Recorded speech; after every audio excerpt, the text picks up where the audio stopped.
کہ ایک B J پی کے امیدوار کسی ایک عبادت گاہ کی طرف، مسجد کی طرف رخ کر کے اس طرح سے اشارہ کر رہی ہے کہ اس کے طرف تیر ماریں گے، کی موت کا غم نہیں ہے۔ اگر آپ مجلس کو چاہتے ہوئے بھی 13 تاریخ کے دن اپنے ووٹ کا استعمال نہیں کریں گے تو پھر یاد رکھیے جو طاقتیں آپ کی اور ہماری شناخت کو مٹانا چاہتی ہیں اس کے ذمہ دار آپ بھی رہیں گے۔ اگر آپ یہ تمام چیزوں پر غور کریں گے تو مجھے یقین ہے کہ آپ اپنے ووٹ کا صحیح استعمال کریں گے۔ ووٹ ڈالیے، ووٹ نہیں ڈالنے سے نقصان ہمارا ہوگا۔ اگر آپ اب بھی بیدار نہیں ہوں گے تو کب بیدار ہوں گے؟ بلدیہ کا الیکشن آیا تو بی جے پی کا اس وقت کا صدر نے کہا، تلنگانہ کا، یہ آواز کئی کو بڑھا رہے بھائی، کم رکھو۔ بی جے پی کے صدر نے کہا کہ ہم پرانے شہر پر سرجیکل سٹرائک کریں گے،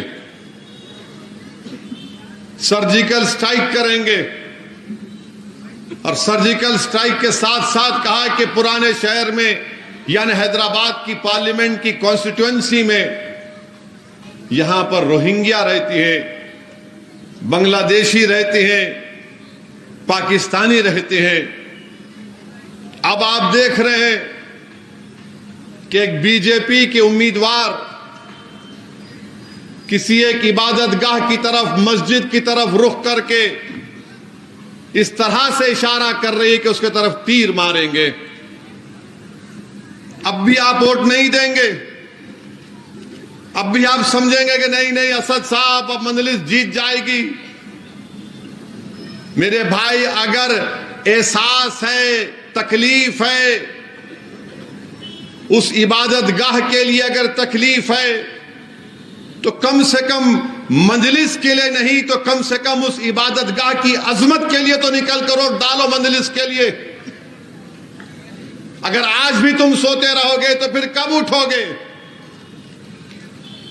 اور وہ تیر مارنے کا وہ امیجنری طریقہ وہ کسی عبادت گاہ کے اوپر نہیں تھا، وہ حیدرآباد کے امن کے اوپر تھا۔ وہ تیر مارنے کا امیجنری طریقہ جو بتایا گیا، ویڈیو آیا، وہ حیدرآباد کے امن کو ختم کرنے کے ان کے عزائم دکھا رہے تھے۔ وہ جو تیر مارنے کا ویڈیو جو دنیا نے دیکھا، وہ حیدرآباد میں ہندو اور مسلمانوں کے امن کو کمزور کرنے کے لیے کیا گیا، وہ حیدرآباد میں فسادات کرانے کے لیے کیا گیا۔ میں تو حیدرآباد کی عوام سے بلکہ تلنگانہ کی عوام سے دردمندانہ اپیل کروں گا کہ اسد الدین اویسی سے آپ کو نفرت ہو سکتی ہے، اختلاف ہو سکتا ہے، مگر شہر کا امن تو سب کے لیے ہے نا۔ اگر حیدرآباد میں فساد ہوگا تو حیدرآباد کی اکانومی ایسی ہے کہ یہاں پر 80% لوگ اگر روز گھر سے نکل کر کام نہیں کریں گے تو ان کے گھر میں چولہا نہیں جلتا۔ اگر گھر سے نکل کر کام نہیں کریں گے تو بچوں کی فیس نہیں دے پائیں گے۔ تو میں امید کرتا ہوں کہ حیدرآباد کی عوام اس ویڈیو کو سامنے رکھ کر 13 مئی کے دن اس عبادت گاہ کو بھی دیکھیں گے اور بی جے پی کے اس ناپاک عزائم کو بھی دیکھیں گے، اور حیدرآباد کے ہندو مسلم اتحاد کو مضبوط بنانے کے لیے آپ نکل کر مجلس کے حق میں ووٹ دیں گے۔